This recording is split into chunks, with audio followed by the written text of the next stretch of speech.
Banking तयारी अन्तर्गत अर्थशास्त्र विषयसँग सम्बन्धित रहेर सोध्न सक्ने एकदमै महत्त्वपूर्ण वस्तुगत प्रश्नहरूसहित तपाईँहरू माझमा उपस्थित भइसकेको छु। नेपाल राष्ट्र बैंक, राष्ट्रिय वाणिज्य बैंक, कृषि विकास बैंक अनि नेपाल बैंक लिमिटेड लगायतका अन्य बैंकिङ तयारी अन्तर्गत सोध्न सक्ने अर्थशास्त्र विषयसँग सम्बन्धित महत्त्वपूर्ण प्रश्नहरू यस भिडियोमा म चर्चा गर्नेछु। सुरु गरौँ आजको विषय। अर्थशास्त्रको अङ्ग्रेजी शब्द इकोनोमिक्सको उत्पत्ति कुन ग्रीक शब्दबाट भएको हो? यसको सही उत्तर रहेको छ ओइकोनोमिकस। ग्रीक ओइकोनोमिकस भन्ने शब्दबाट चाहिँ इकोनोमिक्स शब्दको उत्पत्ति भएको हो। त्यसै गरी प्रश्न नम्बर अर्को रहेको छ, प्राचीन ग्रीक दार्शनिक जेनोफोनले अर्थशास्त्रलाई कुन विज्ञानको रूपमा लिएका थिए? यसको सही उत्तर हो गृह कार्य सम्बन्धी विज्ञान, होम म्यानेजमेन्ट सम्बन्धी विज्ञानको रूपमा जेनोफोनले चाहिँ अर्थशास्त्रलाई परिभाषित गरेका थिए। त्यसै गरी अर्को प्रश्न रहेको छ, अर्थशास्त्रलाई कुन विज्ञानको रूपमा अध्ययन गरिन्छ? यसको सही उत्तर हो सामाजिक विज्ञानको रूपमा। अर्थशास्त्रलाई चाहिँ सोसियल साइन्सको रूपमा अध्ययन गर्ने गरिन्छ। 17औं शताब्दीका वाणिज्यवादीहरूले अर्थशास्त्रको विषयवस्तुको रूपमा केलाई जोड दिएका थिए? धनको अध्ययन। 17औं शताब्दीका वाणिज्यवादीहरूले चाहिँ अर्थशास्त्रको विषयवस्तुलाई के को रूपमा जोड दिएका थिए? यसको सही उत्तर हो धनको अध्ययन गर्ने विज्ञानको रूपमा। अर्थशास्त्रका पिता कसलाई भनिन्छ? एडम स्मिथलाई चाहिँ अर्थशास्त्रका पिता भनेर भनिन्छ। त्यसै गरी अर्थशास्त्रलाई सर्वप्रथम आधुनिक तथा वैज्ञानिक ढङ्गबाट कसले परिभाषित गरे? यसको सही उत्तर रहेको छ एडम स्मिथले। सुरुमा अर्थशास्त्र विषयको अध्ययन कसरी गरिन्थ्यो? अन्य विषयसँग समावेश गरेर। अर्थशास्त्र विषयलाई चाहिँ एउटा छुट्टै विषयको रूपमा अध्ययन नगरिकन अन्य विषयसँग समावेश गरेर अर्थशास्त्रलाई अध्ययन गर्ने गरिन्थ्यो सुरुमा। त्यसै गरी अर्को प्रश्न रहेको छ, सन् 1776 मा प्रकाशित पुस्तक an inquiry into the nature and causes of wealth of nation कसले लेखेका थिए?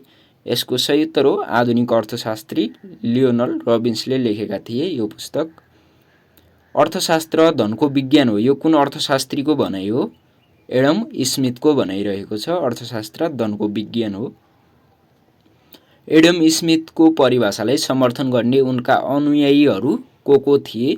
यसको सही उत्तर हो जेएस मिल र जेबी से रहेका थिए। अर्थशास्त्री एडम स्मिथको परिभाषालाई रोटी र मक्खनको विज्ञानको रूपमा स्थापित गरेको भन्दै आलोचना गर्ने 15औं शताब्दीका सुधारवादी अर्थशास्त्रीहरू को थिए? यसको सही 19औं शताब्दीका सुधारवादी अर्थशास्त्रीहरू को थिए? यसको सही उत्तर हो रबिन्स र मार्शल रहेका थिए। सन् 1850 मा प्रकाशित पुस्तक प्रिन्सिपल अफ इकोनोमिक्स कसको कृति थियो? यो चाहिँ अल्फ्रेड मार्शलको रहेको थियो। त्यसै गरी अर्को प्रश्न रहेको छ, अर्थशास्त्र मानिसहरूको साधारण व्यावसायिक जीवन सम्बन्धी क्रियाकलापहरूको अध्ययन हो, यो कुन अर्थशास्त्रीको भनाइ हो? मार्शलको भनाइरहेको छ। अर्थशास्त्र मानिसहरूको साधारण व्यावसायिक जीवन सम्बन्धी क्रियाकलापको अध्ययन हो, यो चाहिँ मार्शलले भनेका हुन्। मार्शलले दिएको अर्थशास्त्रको परिभाषामा कुन पक्षलाई बढी जोड दिएको छ? यसको सही उत्तर हो मानवीय कल्याणको पक्षलाई चाहिँ मार्शलले बढी जोड दिएका छन् आफ्नो अर्थशास्त्र सम्बन्धी परिभाषामा। वैकल्पिक प्रयोग हुन सक्ने दुर्लभ साधन र साध्यबीचको सम्बन्धको रूपमा मानवीय व्यवहारको अध्ययन गर्ने शास्त्र अर्थशास्त्र हो, यो कसको भनाइ हो? रबिन्स, लियोनल रबिन्सको भनाइरहेको छ। वैकल्पिक प्रयोग हुन सक्ने दुर्लभ साधन र साध्यबीचको सम्बन्धको रूपमा मानवीय व्यवहारको अध्ययन गर्ने शास्त्र नै अर्थशास्त्र हो, यो चाहिँ रबिन्सको भनाइ हो। शास्त्रीय अर्थशास्त्री भनेर तल दिएका मध्ये कसलाई चिनिन्छ? यसमा चाहिँ एडम स्मिथ, जेएस मिल र जेबी सेलाई चाहिँ शास्त्रीय अर्थशास्त्री क्लासिकल इकोनोमिस्ट भनेर भनिन्छ। विभिन्न अर्थशास्त्रीले दिएका अर्थशास्त्रका परिभाषाहरूमध्ये कसले दिएको अर्थशास्त्रको परिभाषा बढी व्यापक र सर्वमान्य रहेको छ? यसको सही उत्तर हो लियोनल रबिन्सले दिएको अर्थशास्त्रको सम्बन्धी परिभाषा चाहिँ एकदमै आधुनिक मान्ने गरिएको पाइन्छ अहिले। भौतिक कार्य भन्नाले के बुझिन्छ? अर्थशास्त्र इकोनोमिक्समा चाहिँ भौतिक कार्य भन्नाले के बुझिन्छ? मौद्रिक ज्याला प्राप्त गर्ने कार्यलाई चाहिँ बौद्धिक कार्य भनेर भनिन्छ। त्यसैगरी कुन अर्थशास्त्रीले दिएको परिभाषामा मानवीय कार्यलाई भौतिक र अभौतिक कार्य गरी दुई भागमा विभाजन गरिएको छ?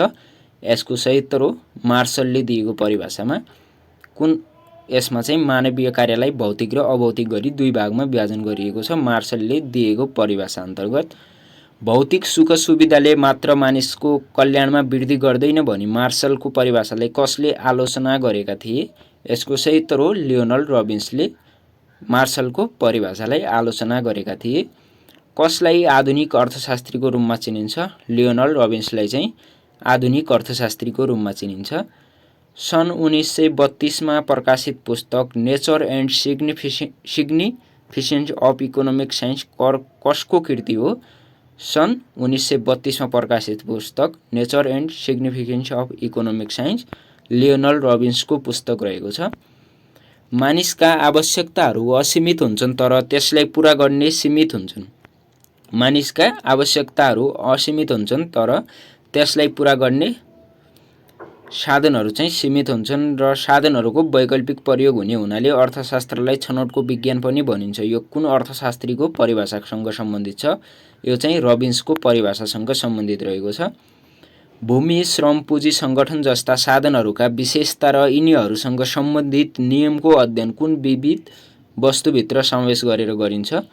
उत्पादन विषयसँग समावेश गरेर भूमि, श्रम, पुँजी, सङ्गठन जस्ता साधनहरूका विशेषता र यिनीहरूसँग सम्बन्धित नियमको अध्ययन गर्ने गरिन्छ।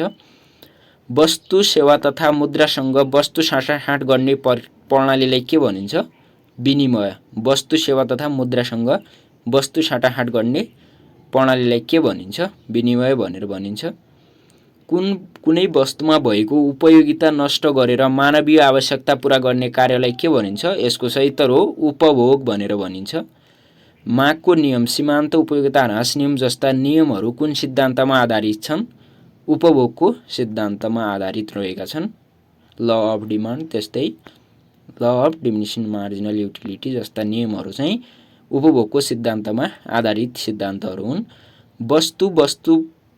वस्तुसँग वस्तु नै साटेर मानवीय आवश्यकता पूरा गर्ने प्रणालीलाई के भनिन्छ? यसको सही उत्तर हो वस्तु विनिमय। वस्तुसँग चाहिँ वस्तु नै साटेर मानवीय आवश्यकता पूरा गर्ने कार्यलाई वस्तु विनिमय भनेर भनिन्छ। उत्पादनका साधनहरूको प्रयोगबाट हुने उत्पादनलाई भूमि, श्रम, पुँजी तथा सङ्गठनका बीच बाँडफाँड गर्ने कार्यलाई के भनिन्छ? यसको सही उत्तर हो वितरण भनेर भनिन्छ। अर्थशास्त्रको भाषामा कुनै पनि वस्तुको उपयोगिता सिर्जना गर्ने कार्यलाई के भनिन्छ? अर्थशास्त्रको भाषामा चाहिँ कुनै पनि वस्तुमा उपयोगिता सिर्जना गर्ने कार्यलाई के भनिन्छ? उत्पादन भनेर भनिन्छ। सरकारले विभिन्न स्रोतबाट सङ्कलन गरेको आम्दानी कुन क्षेत्रमा खर्च गर्दछ?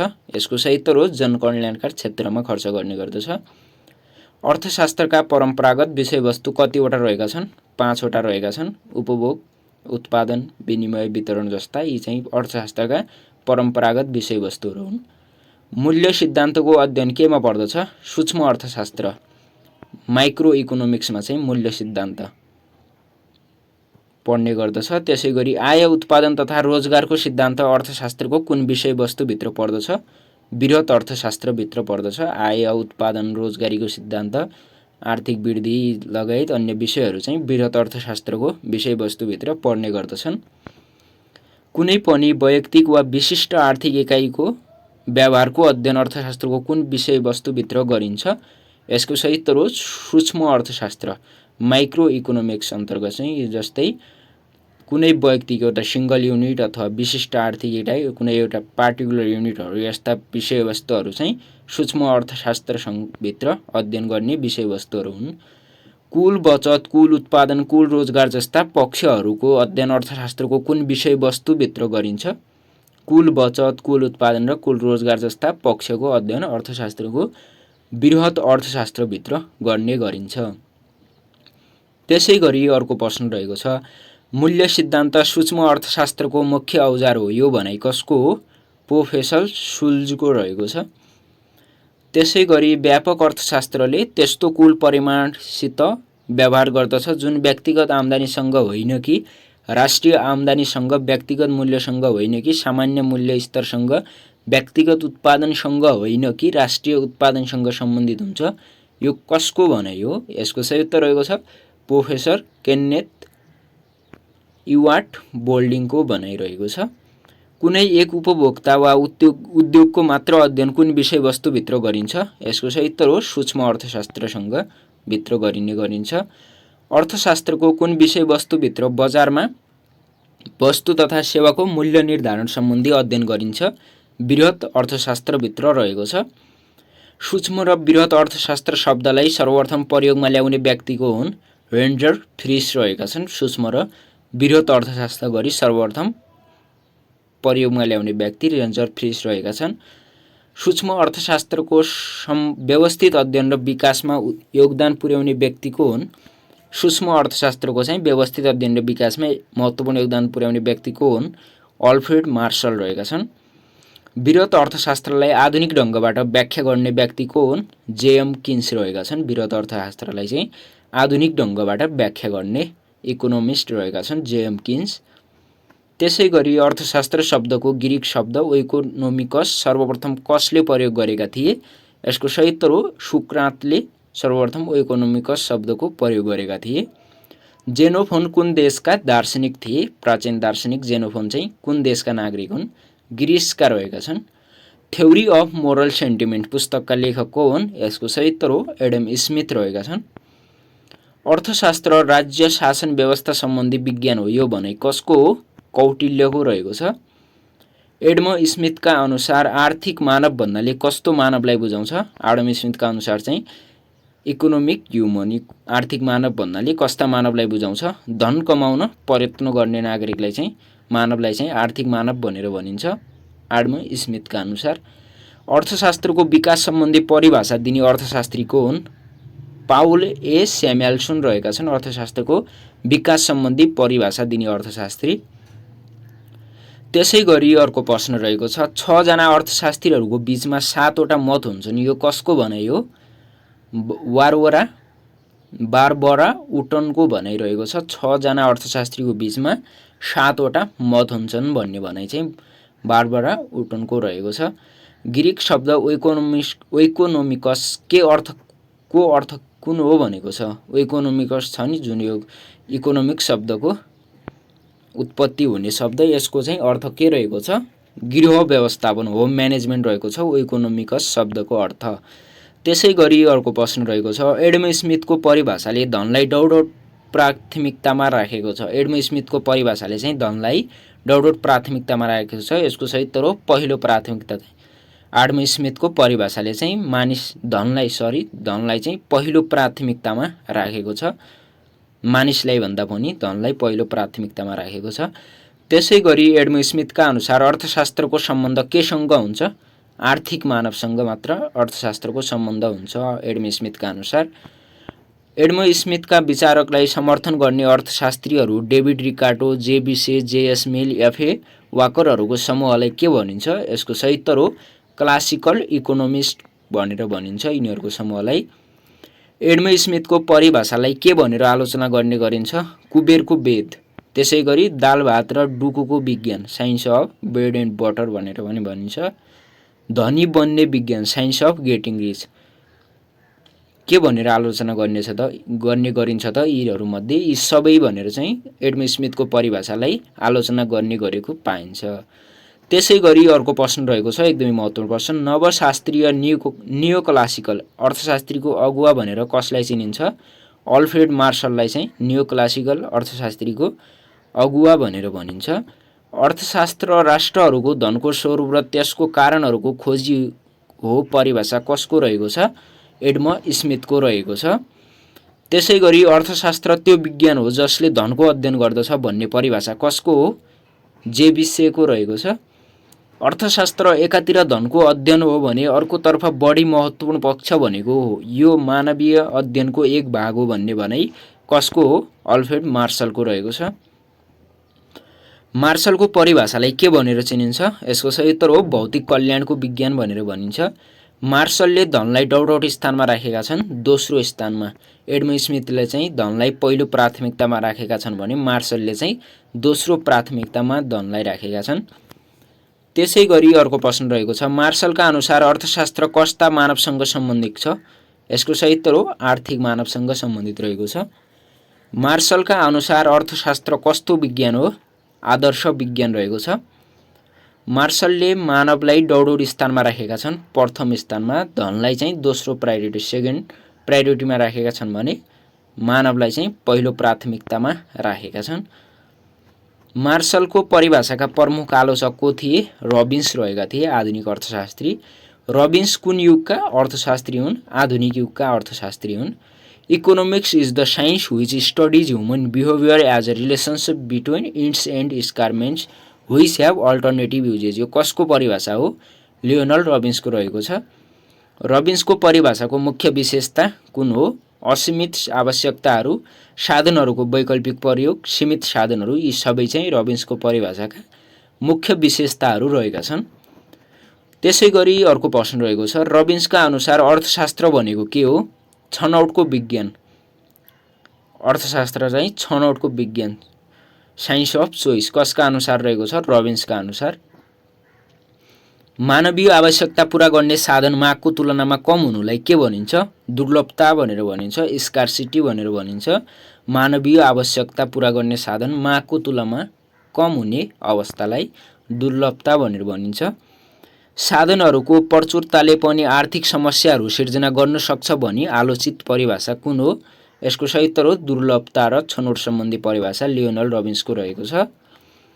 मानिसले साधनको छनौटमा कस्तो विकल्प प्रयोग गर्दछ? आदर्शतम विकल्प प्रयोग गर्दछ, एकदमै उच्चतम विकल्प प्रयोग गर्ने गर्दछ। कौटिल्य कुन जगतका दार्शनिक हुन्? पूर्वीय जगतका। कौटिल्य चाहिँ पूर्वीय दर्शनका दार्शनिक रहेका छन्। माइक्रो शब्द ग्रीक भाषाको कुन शब्दबाट आएको हो? यसको सही उत्तर हो MIKROS। माइक्रोजबाट चाहिँ माइक्रो शब्दको उत्पत्ति भएको हो। त्यसैगरी म्याक्रो शब्द ग्रीक भाषाको कुन शब्दबाट आएको हो? म्याक्रोज, MAKROS भन्ने ग्रीक शब्दबाट चाहिँ म्याक्रो शब्दको उत्पत्ति भएको थियो। सूक्ष्म र बृहत शब्दको प्रयोग गर्ने प्रथम व्यक्ति को हुन्? र्याग्नर फ्रिस रहेका छन्, र्याग्नर फ्रिस। प्रसिद्ध पुस्तक the general theory of employment interest and money 1936 कसको कृति हो? यसको सही उत्तर रहेको छ जेएम किन्सको कृति रहेको छ यो चाहिँ। त्यसैगरी अर्को प्रश्न रहेको छ, वास्तविक विज्ञानको सन्दर्भमा a positive science may be defined as a body of systemize knowledge concerning what is भन्ने यो कसको भनाइरहेको छ? जेएम किन्सको रहेको छ। Micro economics is the study of particular firm, particular household, individual prices, wages, incomes, individual industries, particular commodities भन्ने सूक्ष्म अर्थशास्त्रको परिभाषा दिने अर्थशास्त्री को हुन्? यसको सही उत्तर हो केई बोल्डिङ रहेका छन्। सूक्ष्म अर्थशास्त्र भनेको अर्थशास्त्रलाई सूक्ष्म दर्शक यन्त्रले हेर्नु हो। Micro economics consist of looking economy through a microscope भन्ने अर्थशास्त्री को रहेका छन्? यसको सही उत्तर हो एपी लर्नरले भनेका थिए। सूक्ष्म अर्थशास्त्रले कस्ता एकाइको अध्ययन गर्ने गर्दछ? व्यक्तिगत आर्थिक एकाइको अध्ययन गर्ने गर्दछ सूक्ष्म अर्थशास्त्रले। म्याक्रो इकोनोमिक्स थ्योरीलाई अर्को कुन नामले चिनिन्छ? किन्सको अर्थशास्त्र, केनियन इकोनोमिक्स थ्योरी भनेर म्याक्रो इकोनोमिक्स थ्योरीलाई चिन्ने गरिन्छ। म्याक्रो इकोनोमिक्स थ्योरीका प्रतिपादक को हुन्? किन्स रहेका छन्, जेएम किन्स। किन्सले सन् 1536 मा प्रकाशित पुस्तक, किन्सले सन् 1936 मा प्रकाशित पुस्तक general theory of employment interest and मनीमा के को बारेमा व्याख्या गरेका छन्? यसको सही उत्तर हो म्याक्रो इकोनोमिक्सको बारेमा। अर्थशास्त्रमा वस्तु भन्नाले के बुझिन्छ? उपयोगिता भएका वा मानवीय चाहना पूरा गर्न सक्ने भौतिक चिजहरूलाई चाहिँ अर्थशास्त्रमा वस्तु भनेर भनिन्छ, गुड्स भनेर। अर्थशास्त्रमा सेवा, सर्भिस भन्नाले के बुझिन्छ? उपयोगिता भएका वा मानवीय चाहना पूरा गर्न सक्ने अभौतिक वस्तुहरूलाई चाहिँ सर्भिस, सेवा भनेर भनिन्छ अर्थशास्त्रमा। त्यसैगरी अर्को प्रश्न रहेको छ, उपभोक्ता आय बढ्दा माग बढ्ने र आय घट्दा माग घट्ने वस्तु तथा सेवाहरू कस्ता वस्तुहरू हुन्? उपभोक्ताको चाहिँ आय बढ्दा, इन्कम बढ्दा चाहिँ माग बढ्ने र इन्कम घट्दा चाहिँ माग गर्ने डिमान्ड गर्ने वस्तुहरूलाई चाहिँ कस्तो वस्तु भनिन्छ इकोनोमिक्समा? सामान्य वस्तु नर्मल गुड्स भनेर भनिन्छ। त्यसै गरी उपभोक्ता आय बढ्दा माग घट्ने र आय घट्दा माग बढ्ने, आय बढ्दा चाहिँ इन्कम बढ्दा माग घट्ने र आय इन्कम घट्दा चाहिँ माग बढ्ने वस्तु तथा सेवाहरू कस्ता वस्तुहरू हुन्? कमर्सियल वस्तु इन्फेरियर गुड्स भनेर भनिन्छ इकोनोमिक्समा। त्यसै गरी अर्को प्रश्न रहेको छ, सूक्ष्म अर्थशास्त्रका प्रवर्तक भनेर कसलाई चिनिन्छ? मार्सललाई भन्ने गरिन्छ सूक्ष्म अर्थशास्त्रका प्रवर्तक। विभिन्न अर्थशास्त्रीहरूका परिभाषा मध्ये व्यापक र सर्वमान्य परिभाषा कसको मानिन्छ? लियोनल रबिन्सले दिएको दुर्लभता र छनौट सम्बन्धी परिभाषा चाहिँ अर्थशास्त्रीहरूका परिभाषाहरूमध्ये व्यापक र सर्वमान्य मान्ने गरिन्छ। अर्थशास्त्र ज्ञानको त्यो भाग हो जुन धनसँग सम्बन्धित छ भन्ने अर्थशास्त्री को हुन्? ए वाकर रहेका छन्।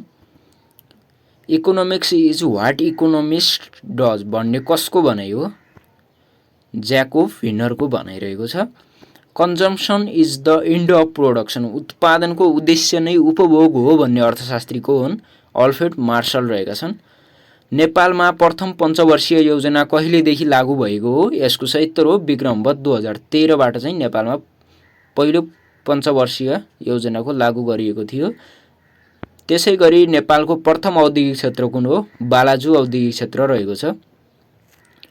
नेपालमा सर्वप्रथम बजेट व्यवस्था कहिले भएको हो? यसको सही उत्तर हो विक्रमवत 2008 माघ 21 गतेमा चाहिँ नेपालमा सर्वप्रथम बजेट सुरुवात गरिएको थियो। कुन प्रधानमन्त्रीको पालादेखि नेपालमा बजेट पेश गर्न थालिएको हो? यसको सही उत्तर हो टङ्क प्रसाद आचार्यको पालादेखि। प्रथम पञ्चवर्षीय योजनामा कति रकम छुट्याइएको थियो? रु 33 करोड रुपैयाँ छुट्याइएको थियो। घाटा बजेट सिद्धान्तका प्रतिपादक को हुन्? जेएम किन्स रहेका छन्। नेपालमा स्थापना भएको पहिलो गैर सरकारी संस्था कुन हो? कामधेनु चरखा उद्योग रहेको छ। नेपालमा जुद्ध म्याच फ्याक्ट्रीको स्थापना कहिले भएको हो? नेपालमा चाहिँ जुद्ध म्याच फ्याक्ट्रीको स्थापना कहिले भएको हो? यसको सही उत्तर हो विक्रमवत 1995 जुद्ध शमशेरको पालामा। त्यसै गरी नेपालको पहिलो उद्योग कुन हो? विराटनगर जुट मिल चाहिँ नेपालको पहिलो उद्योग रहेको छ। नेपालबाट सबैभन्दा बढी कार्पेट निर्यात गर्ने देश कुन हो? जर्मनी रहेको छ। जर्मनी चाहिँ नेपालबाट सबैभन्दा बढी कार्पेट निर्यात गर्ने देश रहेको छ। सर्वप्रथम बजेटको सुरुवात कुन देशले कहिले गरेको थियो? यसको सही उत्तर हो बेलायतले सन् 1733मा चाहिँ बजेटको सुरुवात गरेको थियो विश्वमा। दुई छुट्टा छुट्टै बजेट पेश गर्ने राष्ट्र कुन हो? दुई छुट्टा छुट्टै टु डिफ्रेन्ट बजेट पेश गर्ने चाहिँ राष्ट्र कुन रहेको छ? यसको सही उत्तर हो भारत रहेको छ।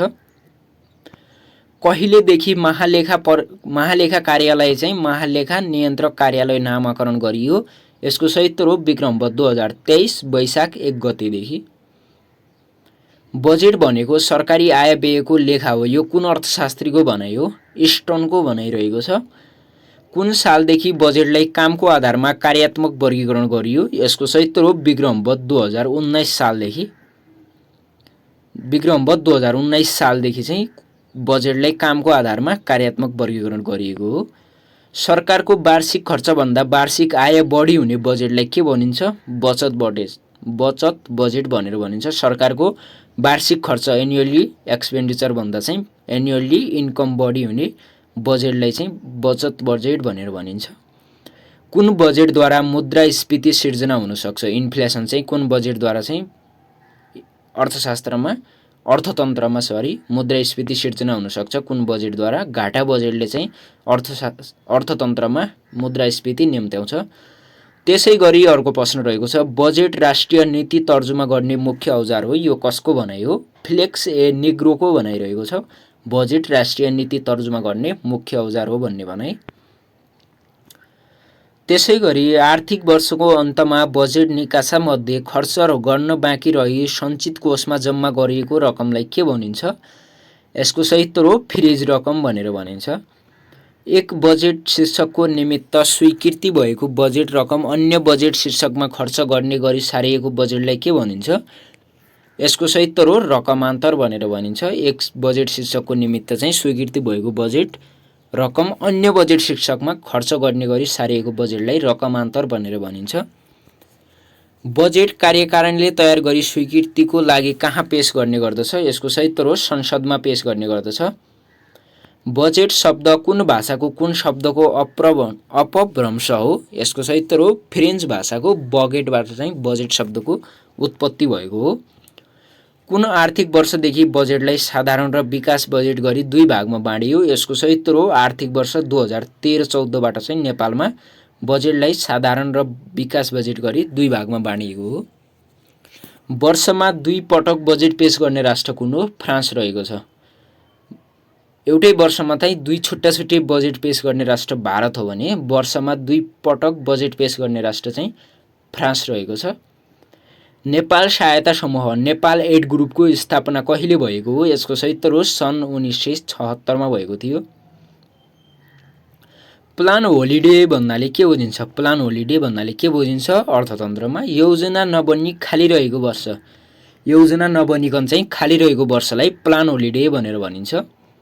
नाफा नोक्सानको भावनाले प्रेरित हुने लेखालाई के भनिन्छ? व्यावसायिक लेखा भनेर भनिन्छ। नाफा नोक्सानको भावनाले प्रेरित हुने लेखालाई चाहिँ व्यावसायिक लेखा भनिन्छ। कार्यक्रम बजेटको सुरुवात कुन देशबाट भएको हो? यसको सही उत्तर हो अमेरिका, युनाइटेड स्टेटबाट चाहिँ कार्यक्रम बजेटको सुरुवात भएको हो। त्यसै गरी अर्को महत्त्वपूर्ण प्रश्न रहेको छ, प्रथम योजना अवधिमा अनुमानित बजेटमध्ये कति प्रतिशत मात्र खर्च भएको थियो? प्रथम योजनामा चाहिँ अनुमानित बजेटमध्ये कति प्रतिशत मात्र खर्च भएको थियो? यसको सही उत्तर हो 65% रकम मात्र खर्च भएको थियो। नेपालको कुल निर्यात व्यापारमा कुन क्षेत्रको भूमिका मुख्य रहेको छ? यसको सही उत्तर हो कृषि क्षेत्रको भूमिका। मिश्रित अर्थतन्त्र प्रणालीको सूत्रपात गर्ने अर्थशास्त्री को हुन्? John Maynard Keynes, JM Keynes रहेका छन् मिश्रित अर्थतन्त्र प्रणालीको सूत्रपात गर्ने अर्थशास्त्री। विश्वको सबैभन्दा धेरै 22,500 मेगावाट जलविद्युत उत्पादन गर्ने परियोजना कुन हो? थ्री जर्ज ड्याम चीन रहेको छ। थ्री गॉर्ज ड्याम चीनको जलविद्युत आयोजना चाहिँ विश्वको सबैभन्दा धेरै जलविद्युत उत्पादन गर्ने परियोजना रहेको छ, जसको उत्पादन क्षमता चाहिँ 22,500 मेगावाट रहेको छ। नेपालमा सामाजिक सुरक्षा करको प्रारम्भ आर्थिक वर्ष 2066-67बाट भएको हो भने विधवा भत्ताको सुरुवात कुन आर्थिक वर्षबाट भएको हो? यसको सही उत्तर हो आर्थिक वर्ष 68-69बाट। आर्थिक वर्ष 2068-69बाट चाहिँ नेपालमा विधवा भत्ताको सुरुवात भएको थियो। नेपालमा आर्थिक वर्ष श्रावण 1 देखि गर्ने व्यवस्था कुन आर्थिक वर्षदेखि सुरु गरिएको हो? नेपालमा चाहिँ आर्थिक वर्ष श्रावण 1 देखि सुरु हुने गर्दछ। यो चाहिँ कुन आर्थिक वर्षदेखि सुरु गरिएको हो? यसको सही उत्तर रहेको छ आर्थिक वर्ष 2009-10बाट चाहिँ सुरु गरिएको हो। नेपालले भारतसँग विप्पा सम्झौता कहिले गरेको हो? नेपालले चाहिँ भारतसँग विप्पा सम्झौता कहिले गरेको थियो? यसको सही उत्तर हो विक्रमवत 2068 कार्तिक 4 गते गरेको थियो। नेपालले डब्ल्युटिओ को सदस्यता कहिले प्राप्त गरेको हो? विक्रमवत 2061 वैशाख 11 मा नेपालले चाहिँ विश्व व्यापार सङ्गठन वर्ल्ड ट्रेड अर्गनाइजेसन डब्ल्युटिओ को सदस्यता प्राप्त गरेको थियो। यो सनमा पनि सोध्न सक्छ, तपाईले सनमा पनि याद गर्न सक्नुहुन्छ। नेपालमा पहिलो पटक नाफा बजेट कहिले प्रस्तुत भएको थियो? नेपालमा चाहिँ नाफा बजेट कहिले प्रस्तुत गरिएको थियो? यसको सही उत्तर हो आर्थिक वर्ष 2033-34 मा चाहिँ नेपालमा पहिलो पटक नाफा बजेट प्रस्तुत गरिएको थियो। संसारमा सबैभन्दा धेरै उत्पादन हुने फल कुन रहेको छ? यसको सही उत्तर हो स्याउ रहेको छ। एक गाउँ एक उत्पादन कार्यक्रम कुन देशबाट सुरु भएको हो? जापानबाट सुरु भएको हो एक गाउँ एक उत्पादन कार्यक्रम। नेपालको जलविद्युतको कुल सम्भाव्यता कति रहेको छ? नेपालमा चाहिँ जलविद्युतको कुल सम्भाव्यता कति रहेको छ? 83,000 मेगावाट रहेको छ। नेपालको आर्थिक तथा प्राविधिक दृष्टिकोणबाट कति जलविद्युत उत्पादन गर्ने सकिने अवस्था रहेको छ? यसको सही उत्तर हो 42,000 मेगावाट। कुल सम्भाव्यता चाहिँ 83,000 मेगावाट छ भने चाहिँ आर्थिक र प्राविधिक दृष्टिकोणबाट चाहिँ 42,000 मेगावाट मात्र जलविद्युत उत्पादन गर्न सक्ने अवस्था रहेको छ नेपालमा। आधारभूत आवश्यकताहरूमा समेत पहुँच नपुग्ने मानिसहरूको अवस्थालाई के भनिन्छ? गरिबी, पोभर्टी भनेर भनिन्छ। आधारभूत आवश्यकताहरूमा समेत पहुँच नपुग्ने मानिसहरूको अवस्थालाई।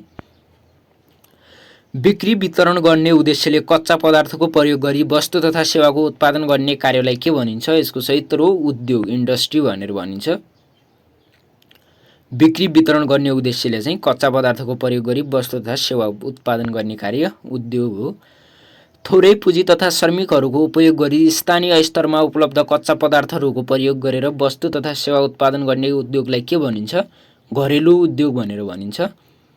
औद्योगिक व्यवसाय ऐन 2076 अनुसार कति स्थिर पुँजी भएका उद्योगहरूलाई ठुला उद्योग भनिन्छ? यसको सही उत्तर हो 50 करोडभन्दा बढी स्थिर पुँजी भएका उद्योगहरूलाई चाहिँ औद्योगिक व्यवसाय ऐन 2076 अनुसार ठुला उद्योग नामाकरण गरिएको छ।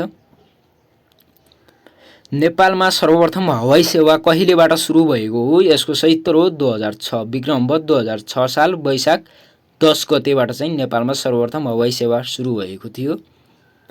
नेपालको जनकपुरदेखि भारतको जयनगरसम्म सञ्चालित रेलवे सेवाको सुरुवात कहिलेबाट भएको हो? यसको सही उत्तर हो विक्रमवत 1993 बाट। जनकपुर जयनगर रेलवे सेवाको कुल लम्बाइ कति रहेको छ? यसको सही उत्तर हो 51 किलोमिटर लम्बाइ रहेको छ जयनगर जनकपुर रेलवे सेवाको मूल्य भन्दैछु लम्बाइ। चितवन जिल्लाको कुरिन्टारदेखि गोरखा जिल्लाको मनकामनासम्म सञ्चालित मनकामना केबल कार सेवाको लम्बाइ कति रहेको छ? यसको सही उत्तर हो 2.5 किलोमिटर रहेको छ। मनकामना केबल कार सेवा कहिलेबाट सुरु भएको हो? यसको सही उत्तर हो विक्रमवत 2055 सालबाट। नेपालमा सर्वप्रथम अन्तर्राष्ट्रिय हवाई सेवाको सुरुवात कहिलेबाट भएको हो? यसको सही उत्तर हो विक्रमवत 2005 साल वैशाख 10 गतेबाट। नेपालको सबैभन्दा लामो महेन्द्र राजमार्गको लम्बाइ कति रहेको छ? यसको सही उत्तर हो 1027.67 किलोमिटर लम्बाइ रहेको छ। यसलाई चाहिँ कतै अप्सनमा 1028 किलोमिटर भनिदिएको हुन्छ। नौबिसे पोखरा पृथ्वी राजमार्ग सडक खण्ड कसको सहयोगमा निर्माण भएको हो? नौबिसेदेखि पोखरासम्मको जुन यो सडक खण्ड छ यसलाई चाहिँ पृथ्वी राजमार्ग भनेर भनिन्छ। यो सडक चाहिँ कुन देशको सहायताबाट निर्माण गरिएको हो? यसको सही उत्तर हो चीन देशको। नेपालमा हालसम्म पनि सञ्चालनमा रहेको हुलाक सेवा कहिलेदेखि सञ्चालन भएको हो? यसको सही उत्तर हो विक्रमवत 1935 सालदेखि चाहिँ नेपालमा हुलाक सेवाको सञ्चालन गरिएको थियो। नेपालमा उद्योग व्यवसाय र कृषि क्षेत्रको योजनाबद्ध विकासका लागि उद्योग परिषदको स्थापना कहिले भएको हो? यसको सही उत्तर हो सन् 1935 मा भएको थियो। नेपालमा राष्ट्रिय योजना आयोगको स्थापना कहिले भएको हो? यसको सही उत्तर रहेको छ सन् 1948 मा। नेपालमा योजनाबद्ध विकासको सुरुवात कहिलेबाट भएको हो? नेपालमा चाहिँ योजनाबद्ध विकासको सुरुवात कहिलेबाट सुरु भएको हो? विक्रमवत 2013 सालबाट चाहिँ नेपालमा योजनाबद्ध विकासको सुरुवात गरिएको थियो। प्रथम पञ्चवर्षीय योजना 2013 देखि 2018 को कुल अनुमानित खर्च कति रहेको थियो? नेपालमा चाहिँ अहिलेसम्म चाहिँ 15 योजना रहेका छन्। 15 योजना कार्यान्वयनमा आएका छन्। प्रथम पञ्चवर्षीय योजना चाहिँ 2013 देखि 2018 को रहेको छ। यसको चाहिँ कुल अनुमानित खर्च कति रहेको थियो? यसको सही उत्तर हो 33 करोड रहेको थियो। अर्थतन्त्रको इन्जेक्सन भनेर कसलाई चिनिन्छ? निर्यात। अर्थतन्त्रको इन्जेक्सन भनेर चाहिँ निर्यातलाई भन्ने गरिन्छ। अर्थतन्त्रको चुहावट विथड्रज अफ ल्याकेज भनेर कसलाई चिनिन्छ? आयातलाई चाहिँ अर्थतन्त्रको चुहावट भनेर भनिन्छ। 15 योजना 2076-77 देखि 80-81 को अन्त्यसम्ममा नेपालमा प्रति व्यक्ति आय कति अमेरिकी डलर पुर्याउने लक्ष्य रहेको छ? 15 योजनाको अन्त्यसम्म 2076-77 देखि 2080-81 सम्म चाहिँ नेपालमा 15 योजना कार्यान्वयनमा रहेको छ। यसको अन्त्यमा चाहिँ नेपालको पर क्यापिटा इन्कम अमेरिकी डलरमा चाहिँ कति पुर्याउने लक्ष्य लिएको छ? यसको सही उत्तर रहेको छ 1595 अमेरिकी डलर रहेको छ। 1595 अमेरिकी डलर। त्यसैगरी 15 योजना 2076-77 देखि 2080-81 को अन्त्यसम्ममा नेपालमा निरपेक्ष गरिबीको रेखामुनि रहेको जनसङ्ख्या कति प्रतिशतमा झार्ने लक्ष्य राखेको छ? यसको सही उत्तर हो 9.5% मा। 15 योजना 2076-77 देखि 2080-81 को अन्त्यसम्ममा आर्थिक वृद्धि दर कति प्रतिशत पुर्याउने लक्ष्य रहेको छ? यसको सही उत्तर हो 10.3% चाहिँ इकोनोमिक ग्रोथ रेट पुर्याउने लक्ष्य लिएको छ 15 योजनाको अन्त्यसम्ममा। राष्ट्रिय आयको अवधारणाको सुरुवात कहिले भएको हो? यसको सही उत्तर हो 17औं शताब्दी। 17औं सेन्चुरीमा चाहिँ राष्ट्रिय आयको अवधारणाको सुरुवात गरिएको थियो। सर्वप्रथम राष्ट्रिय आयको गणना गर्ने प्रक्रियाको विकास कुन अर्थशास्त्रीले गरेका थिए? यसको सही उत्तर हो सिमोन कुन्जेनले। राष्ट्रिय आयको गणना गर्ने प्रक्रिया कहिलेबाट सुरु भएको हो? यसको सही उत्तर रहेको छ सन् 1930 मा रहेको छ। कुनै एक निश्चित समय, खास गरी 1 वर्षको अवधिमा कुनै देशमा हुने वस्तु तथा सेवाहरूको प्रवाहको मूल्यलाई के भनिन्छ? राष्ट्रिय आय भनेर भनिन्छ। कुनै पनि एक निश्चित समयमा, खास गरी कुनै 1 वर्षको अवधिमा कुनै देशको हुने वस्तु तथा सेवाको प्रवाहलाई राष्ट्रिय आय भनेर भनिन्छ। उत्पादनका साधनहरू, भूमि, श्रम, पुँजी र साधनलाई मुद्राले मापन गर्दा आउने अन्तिम परिमाण नै राष्ट्रिय आय वा उत्पादन हो। यो कसको भनाइ हो? स्यामुसनको भनाइरहेको छ। देशको कुल आयलाई देशको कुल जनसङ्ख्याले भाग गर्दा आउने भागफललाई के भनिन्छ? प्रति व्यक्ति आय, पर क्यापिटा इन्कम, पिसिआई भनेर भनिन्छ। देशको कुल जनसङ्ख्याले देशको कुल आयलाई भाग गर्दा आउने भागफललाई। त्यसै गरी कुल गृहस्थ आयमा खुद विदेशबाट प्राप्त हुने आय जोडेपछि प्राप्त हुने आयलाई के भनिन्छ? कुल राष्ट्रिय आय। कुल गृहस्थ आय जिडिआई, ग्रस डोमेस्टिक इन्कममा चाहिँ खुद विदेशबाट प्राप्त हुने आय जोडेपछि चाहिँ आउने आयलाई के भनिन्छ? कुल राष्ट्रिय आय भनेर भनिन्छ। पेशागत विशिष्टीकरण राष्ट्रिय आयको के रहेको छ? यो चाहिँ कठिनाइ हो। राष्ट्रिय आय गणना गर्दा चाहिँ पेशागत विशिष्टीकरण, त्यस्तै निरक्षरता आदि कारणहरूले चाहिँ कठिनाइ आउने गर्दछ। वर्तमान बजार मूल्यमा गणना गरिएको उत्पादित अन्तिम वस्तु तथा सेवाको मापनलाई के भनिन्छ? यसको सही उत्तर हो कुल गृहस्थ उत्पादन, जिडिपी भनेर भनिन्छ। एउटा निश्चित समयमा भौतिक वस्तुहरूमा हुने प्रति व्यक्ति उत्पादनको वृद्धिलाई के बुझाउँछ? एउटा निश्चित समयमा चाहिँ भौतिक वस्तुहरूमा हुने प्रति व्यक्ति उत्पादनको वृद्धिलाई के बुझिन्छ? यसको सही उत्तर हो आर्थिक वृद्धि, इकोनोमिक ग्रोथ भनेर बुझिन्छ। कुनै पनि देशको कुल उत्पादनमा हुने वृद्धिलाई के भनिन्छ? यसको पनि आर्थिक वृद्धि भनेर भनिन्छ। कुनै पनि देशको एउटा निश्चित समयमा वास्तविक आय, रियल इन्कममा हुने वृद्धिलाई के भनिन्छ? यसको सही उत्तर रहेको छ इकोनोमिक ग्रोथ, आर्थिक वृद्धि रहेको छ। त्यसै गरी अर्को प्रश्न रहेको छ, आर्थिक विकासले कस्तो परिवर्तनलाई बुझाउँदछ? गुणात्मक। आर्थिक विकासले चाहिँ क्वालिटेटिभ परिवर्तनलाई बुझाउने गर्दछ, गुणात्मक परिवर्तनलाई। त्यसै गरी आर्थिक वृद्धिले चाहिँ परिमाणात्मक वृद्धिलाई बुझाउँछ। आर्थिक वृद्धिले भने आर्थिक विकासले गुणात्मक परिवर्तनलाई बुझाउने गर्दछ। समग्र आर्थिक पक्षहरूमा दीर्घकालमा हुँदै जाने सकारात्मक परिवर्तनलाई के भनिन्छ? आर्थिक विकास भनेर भनिन्छ। समग्र आर्थिक पक्षहरूमा चाहिँ दीर्घकालमा हुँदै जाने सकारात्मक परिवर्तनलाई इकोनोमिक डेभलपमेन्ट, आर्थिक विकास भनेर भनिन्छ। त्यस्तै साथीहरू अर्को प्रश्न रहेको छ, राष्ट्रिय आय गणना गर्ने जम्मा कतिवटा विधि छन्? यसको सही उत्तर हो 3 वटा मेथड रहेका छन् राष्ट्रिय आय गणना गर्ने विधि। राष्ट्रिय आयको गणना कुन तरिकाबाट गर्न सकिन्छ? यसको सही उत्तर हो उत्पादन विधि, प्रोडक्ट मेथड। त्यसै गरी आम्दानी विधि, इन्कम मेथड, खर्च विधि, एक्सपेन्डिचर मेथड। यी सबै विधिबाट चाहिँ राष्ट्रिय आयको गणना गर्ने गरिन्छ।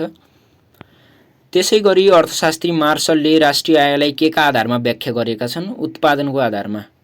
अर्थशास्त्री मार्शलले चाहिँ राष्ट्रिय आयलाई उत्पादनको आधारमा व्याख्या गरेका छन्। आम्दानीको आधारमा राष्ट्रिय आयलाई व्याख्या गर्ने अर्थशास्त्री को हुन्? एसी पिगो रहेका छन्। एसी पिगोले चाहिँ आम्दानीको आधारमा राष्ट्रिय आयलाई व्याख्या गर्ने अर्थशास्त्री हुन्। त्यसै गरी विदेशबाट प्राप्त आयलाई समेत समावेश गरेर राष्ट्रिय आयलाई परिभाषित गर्ने अर्थशास्त्री को हुन्? यो पनि एसी पिगो नै रहेका छन्। अर्थशास्त्री फिसरले राष्ट्रिय आयलाई के का आधारमा व्याख्या गरेका छन्? अर्थशास्त्री इकोनोमिस्ट फिसरले चाहिँ राष्ट्रिय आयलाई के का आधारमा व्याख्या गरेका छन्? यसको सही उत्तर हो खर्चको आधारमा। राष्ट्रिय आयलाई कुन एकाइमा गणना गरिन्छ? यसको सही उत्तर हो मौद्रिक मूल्यमा। राष्ट्रिय आयलाई चाहिँ मौद्रिक मूल्यमा मात्र गणना गर्ने गरिन्छ। नेपालमा राष्ट्रिय आयको मापन कति अवधिको लागि गरिन्छ? यसको सही उत्तर हो 1 वर्षको अवधिका लागि।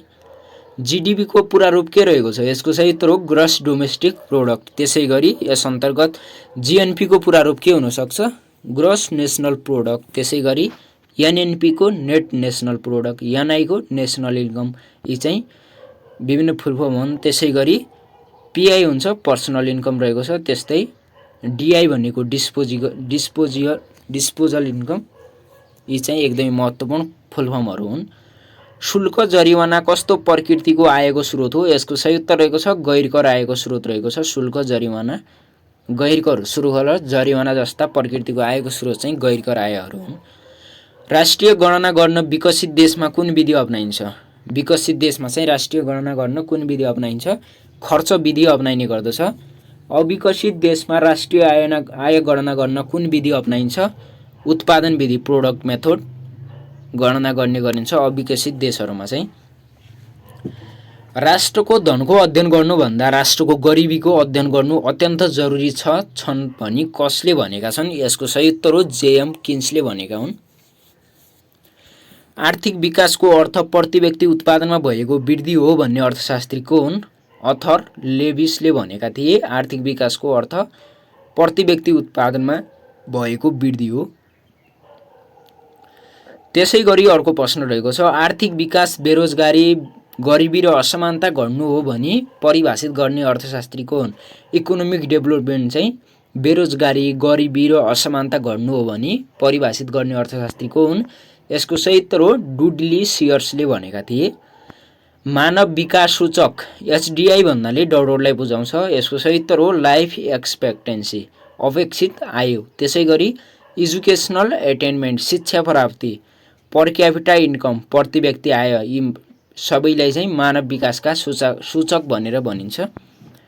युएनडिपीले ह्युमन डेभलपमेन्ट इन्डेक्स एचडिआईलाई कहिलेदेखि प्रयोगमा ल्याएको हो?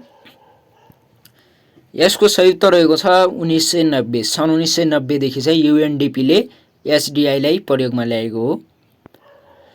त्यसै गरी अर्को प्रश्न रहेको छ विश्वका विभिन्न मुलुकहरूलाई मानव विकास सूचकाङ्कले विकासका लक्ष्यहरूको आधारमा 0.0 देखि 1.0 सम्म कति भागमा विभाजन गरेको छ?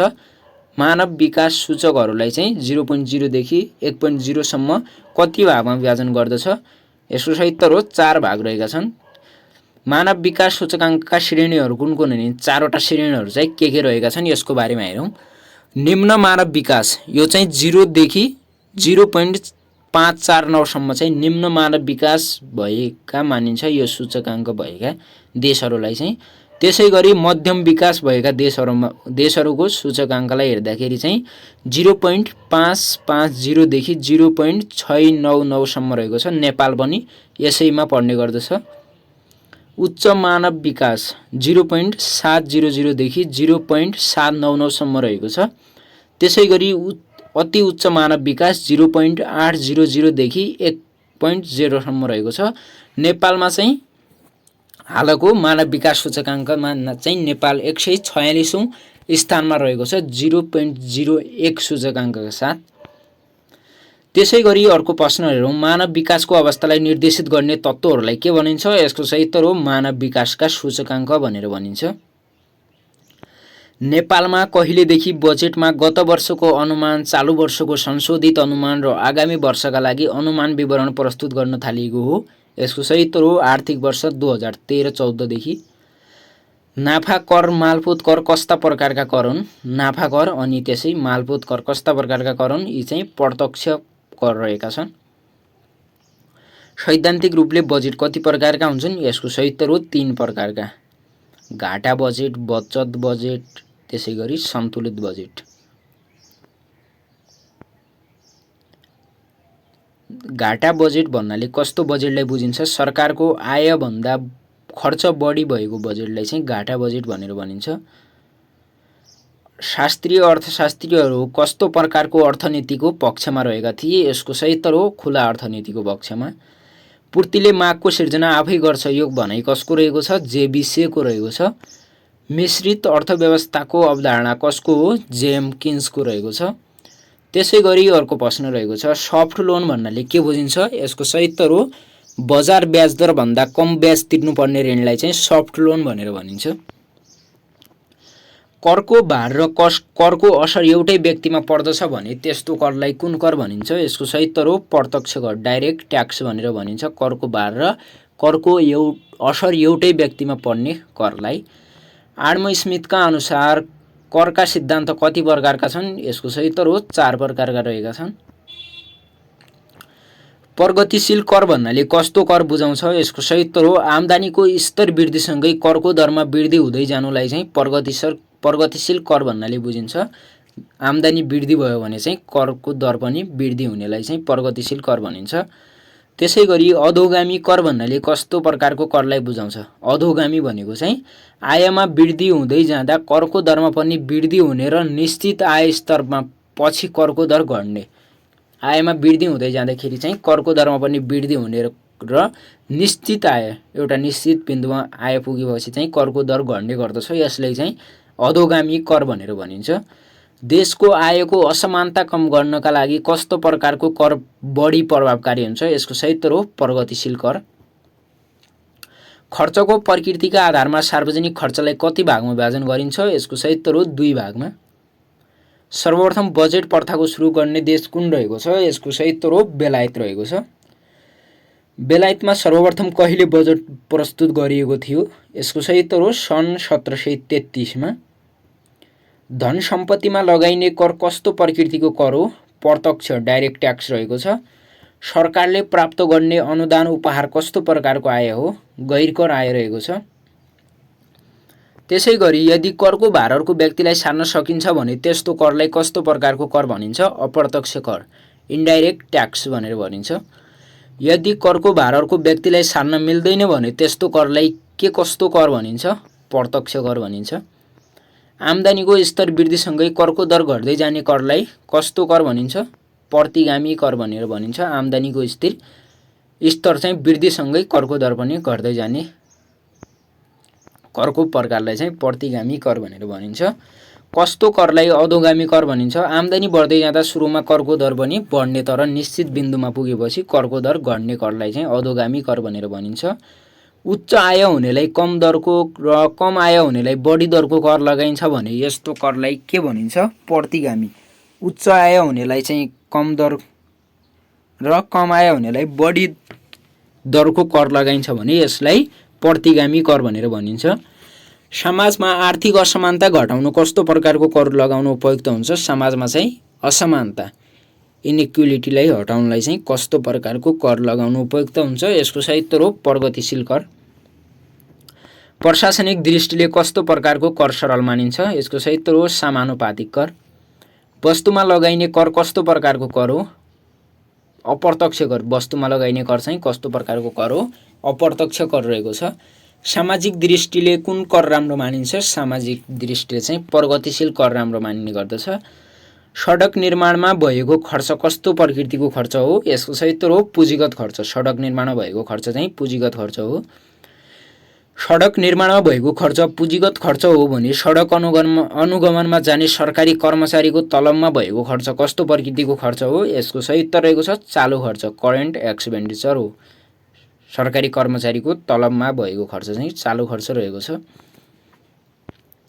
नेपालमा कार्यक्रम बजेटको सुरुवात कति सालमा भएको हो? नेपालमा चाहिँ कार्यक्रम बजेटको सुरुवात कति सालमा सुरु भयो? यसको सही उत्तर हो विक्रम सम्वत 2026 सालमा। विश्वमा चाहिँ कार्यक्रम बजेटको सुरुवात कुन देशबाट सुरु भएको थियो? अमेरिकाबाट भएको थियो। नेपालमा बजेट स्वीकृत कसले गर्दछ? व्यवस्थापिकाले चाहिँ नेपालमा बजेट स्वीकृत गर्ने गर्दछ। बजेट निर्माणको प्रथम चरण अन्तर्गत कुन पर्दछ? बजेट अनुमान गर्ने। बजेट निर्माणको चाहिँ प्रथम चरण अन्तर्गत बजेट अनुमान गर्ने पर्दछ।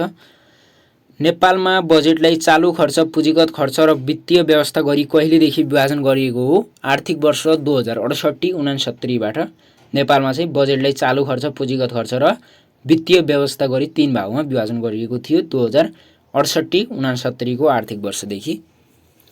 त्यसै गरी अर्को प्रश्न रहेको छ बुल एन्ड बियर केसँग सम्बन्धित छ? बुल एन्ड बियर केसँग सम्बन्धित छ? यो चाहिँ शेयर बजार शेयर मार्केटसँग सम्बन्धित ओड रहेका छन्। त्यसै गरी सरकारी आय तथा व्यय सम्बन्धी अध्ययन गर्ने विज्ञानलाई के भनिन्छ? सरकारको आय तथा व्यय सम्बन्धी अध्ययन गर्ने विज्ञानलाई के भनिन्छ? सार्वजनिक वित्त पब्लिक डेब्ट भनेर भन्ने गरिन्छ। सार्वजनिक आय तथा व्यय र त्यसको व्यवस्थापन तथा नियन्त्रण सम्बन्धी अध्ययन केमा गरिन्छ? सरकारी वित्तमा गर्ने गरिन्छ। देशभित्र बसोबास गर्ने नागरिकहरूका हितका लागि सरकारद्वारा गरिने खर्चलाई के भनिन्छ? यसको सही उत्तर हो सरकारी खर्च भनेर भनिन्छ। सरकारलाई विभिन्न स्रोतबाट प्राप्त हुने आम्दानीलाई के भनिन्छ? सरकारी आम्दानी भनेर भनिन्छ। सरकारलाई चाहिँ विभिन्न स्रोतबाट प्राप्त हुने आम्दानीलाई सरकारी आम्दानी भनेर भनिन्छ। सरकारी आम्दानी किन आवश्यक पर्दछ? सरकारी आम्दानी चाहिँ किन आवश्यक पर्दछ? यसको सही उत्तर हो सरकारी खर्च पूर्ति गर्नको लागि सरकारी आम्दानी आवश्यक पर्ने गर्दछ। सरकारले सेवा प्रदान गरे बापत सरकारलाई अनिवार्य रूपमा नागरिकले भुक्तानी गर्ने रकमलाई के भनेर भनिन्छ? यसको सही उत्तर हो कर भनेर भनिन्छ। आम्दानीमा हुने वृद्धिको अनुपातसँगै करको दरमा पनि वृद्धि हुँदै जान्छ भने त्यस्तो करलाई के भनिन्छ? प्रगतिशील कर भनेर भनिन्छ, प्रोग्रेसिभ ट्याक्स भनेर भनिन्छ। यदि आम्दानीमा वृद्धि भएसँगै चाहिँ करको दरमा पनि वृद्धि हुँदै जान्छ। त्यसै गरी अर्को प्रश्न रहेको छ, सबै किसिमका आम्दानी स्तर भएका मानिसहरूलाई समान दर कर रोपण गरिन्छ भने त्यस्तो करलाई के भनिन्छ? अनुपातिक कर भनेर भनिन्छ। सबै किसिमका आम्दानी स्तर भएका मानिसहरूलाई चाहिँ समान कर लगाउने कार्यलाई चाहिँ अनुपातिक कर भनेर भनिन्छ। आम्दानी बढी भएका मानिसहरूमा कम दरमा र आम्दानी कम हुने मानिसहरूमा बढी दरमा कर लगाइन्छ भने यस्तो करलाई के भनिन्छ? प्रतिगामी कर भनेर भनिन्छ। अनुपातिक, प्रगतिशील र प्रतिगामी सबै किसिमका गुण भएको करलाई के भनिन्छ? अधोगामी कर भनेर भनिन्छ। त्यसै गरी अर्को महत्त्वपूर्ण प्रश्न रहेको छ, सरकारलाई करको सट्टा अन्य स्रोतहरूबाट प्राप्त गर्ने हुने आम्दानीलाई के भनिन्छ? सरकारलाई चाहिँ करको सट्टा अन्य स्रोतबाट प्राप्त हुने आम्दानीलाई के भनिन्छ? यसको सही उत्तर हो गैरकर राजस्व भनेर भनिन्छ। त्यसै गरी अर्को प्रश्न रहेको छ, सरकारले सार्वजनिक हितका लागि खर्च गर्न अपुग रकम व्यक्ति, राष्ट्रिय तथा अन्तर्राष्ट्रिय सङ्घ संस्था आदिबाट पक्षी भुक्तानी गर्न गरी लिएको रकमलाई के भनिन्छ? सार्वजनिक ऋण। सरकारले चाहिँ सार्वजनिक हितका कार्य गर्नको लागि खर्च गर्न अपुग रकम व्यक्ति, राष्ट्रिय तथा अन्तर्राष्ट्रिय सङ्घ संस्थाहरूबाट भुक्तानी गर्ने गरी लिएको रकमलाई चाहिँ के भनिन्छ? सार्वजनिक ऋण भनेर भनिन्छ। वर्तमान अवस्थामा नेपालमा सार्वजनिक ऋणको अवस्थालाई विश्लेषण गर्दा कस्तो ऋण बढ्दै गएको पाइन्छ? यसको सही उत्तर हो बाह्य ऋण। बाह्य ऋण चाहिँ आन्तरिक ऋण नभई बाह्य ऋणले गर्दा चाहिँ नेपालमा अहिले सार्वजनिक ऋणको अवस्था बढ्दै गएको छ। बजेट शब्दको उत्पत्ति फ्रेन्च भाषाको बगेटबाट भएको हो भने यसको अर्थ के हुन्छ? यसको सही उत्तर हो छालाको थैली। बगेट शब्दको अर्थ चाहिँ छालाको थैली रहेको छ। यो चाहिँ फ्रेन्च वर्ड रहेको छ। त्यसै गरी बजेट शब्दको प्रयोग सर्वप्रथम कहिले भएको थियो? यसको सही उत्तर हो सन् 1933 मा ब्रिटिस बेलायतमा भएको थियो। सरकारको एक वर्षको अनुमानित आय तथा व्ययको विस्तृत विवरणलाई के भनिन्छ? यसको सही उत्तर हो सरकारी बजेट भनेर भनिन्छ। सरकारी बजेटमा जम्मा कतिवटा अङ्गहरू हुन्छन्? 5 वटा रहेका छन्। बजेट तर्जुमा गर्दाको सबैभन्दा अन्तिम चरणमा कुन चाहिँ पर्दछ? मूल्याङ्कन। बजेट तर्जुमाको पहिलो चरण बजेटको अनुमान हो भने अन्तिम चरण कुन रहेको छ? मूल्याङ्कन रहेको छ। बजेट तर्जुमा गर्दा अपनाइने चरणहरू बजेट अनुमान, बजेट स्वीकृत, बजेट कार्यान्वयन, लेखा परीक्षण, मूल्याङ्कनहरू निरन्तर रूपमा एक आर्थिक वर्षपछि दोहोरिने प्रक्रियालाई के भनिन्छ? यसको सही उत्तर हो बजेट चक्र भनेर भनिन्छ, बजेट साइकल भनेर भनिन्छ। त्यसै गरी अर्को प्रश्न रहेको छ, नेपालमा आधुनिक बजेट प्रणालीको सुरुवात कहिलेदेखि भएको हो? यसको सही उत्तर हो विक्रमवत 2008 सालबाट।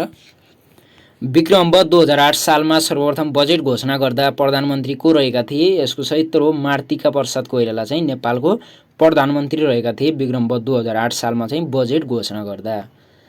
त्यसै गरी अर्को प्रश्न रहेको छ, पहिलोचोटि विक्रमवत 2008 सालमा बजेट प्रस्तुत गर्दा बजेटको अनुमानित खर्च कति रहेको थियो? यसको सही उत्तर हो 525 लाख रु 525 लाख अनुमानित खर्च रहेको थियो पहिलो पटक बजेट प्रस्तुत गर्दा। सर्वप्रथम 2008 सालमा प्रस्तुत गरिएको बजेटको अनुमानित आय कति रहेको थियो? यसको सही उत्तर हो रु 305 लाख रहेको थियो। नेपालमा बजेटलाई साधारण खर्च र विकास गरी कहिलेदेखि विभाजन गरियो? यसको सही उत्तर हो आर्थिक वर्ष 2013-14 बाट चाहिँ नेपालमा साधारण खर्च र विकास खर्च गरी बजेटलाई विभाजन गरियो। सरकारी बजेटलाई अघिल्लो वर्षको अनुमान, चालु वर्षको बजेटको संशोधन तथा अनुमान र आगामी वर्षको अनुमान विवरण प्रस्तुत गर्ने कार्य कहिलेदेखि सुरु भएको हो? यसको सही उत्तर हो आर्थिक वर्ष 2013-14 बाट।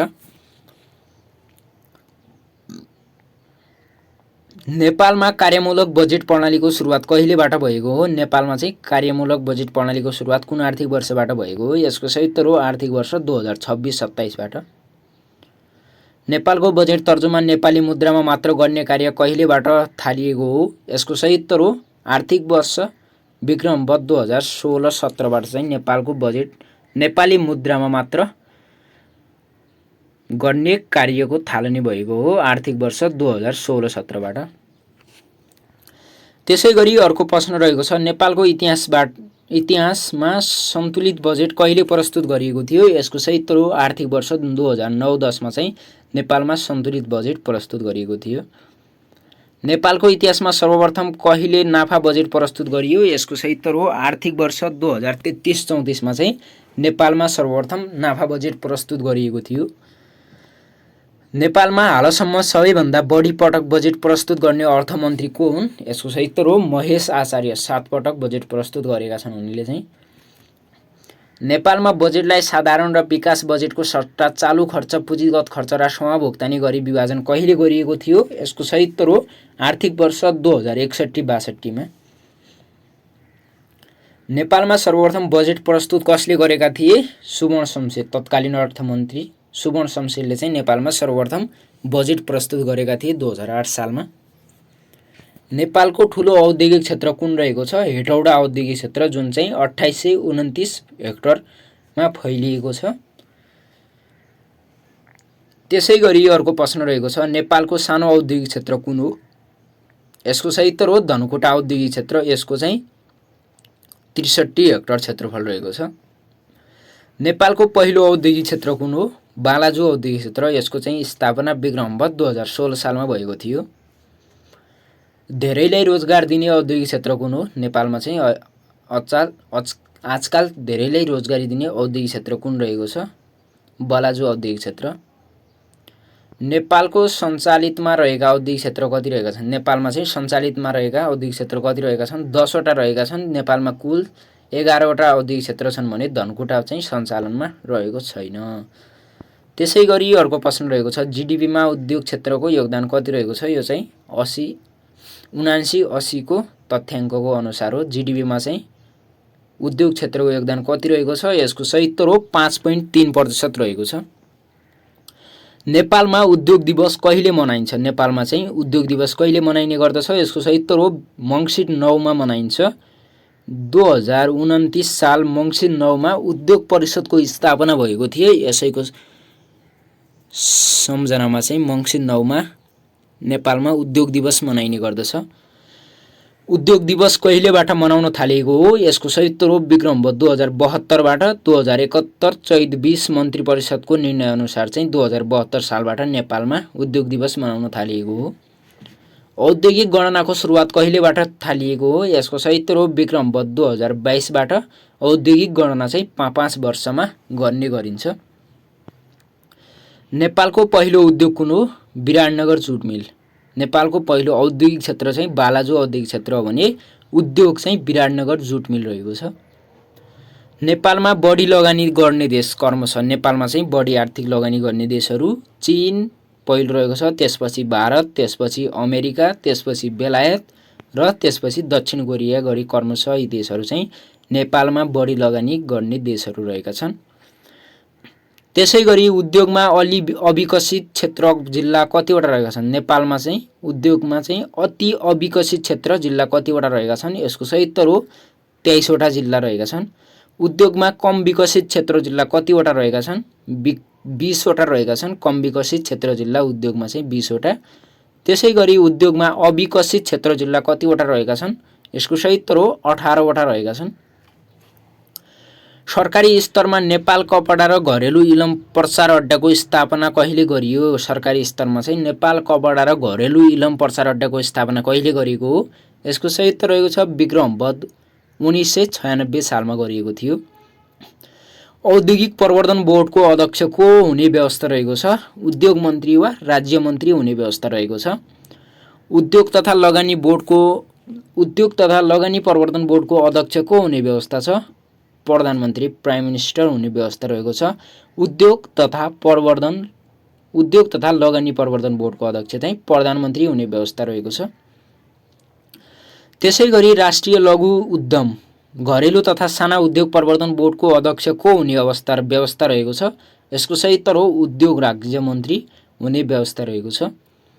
नेपालमा सर्वप्रथम उद्योग परिषदको गठन कहिले गरियो? यसको सही उत्तर हो विक्रमवत 1993 मङ्सिर 9 मा गरिएको थियो। नेपालमा सर्वप्रथम उद्योग परिषदको गठन चाहिँ विक्रमवत 1993 मङ्सिर 9 मा गरिएको थियो। नेपालमा औद्योगिक विकास निगमको स्थापना कहिले भएको हो? नेपालमा चाहिँ औद्योगिक विकास निगमको स्थापना कहिले भएको हो? यसको सही उत्तर रहेको छ विक्रमवत 2016 सालमा चाहिँ नेपालमा औद्योगिक विकास निगमको स्थापना भएको थियो। नेपालमा रघुपति जुट मिलको स्थापना कहिले भएको हो? यसको सही उत्तर रहेको छ विक्रमवत 2003 सालमा भएको थियो।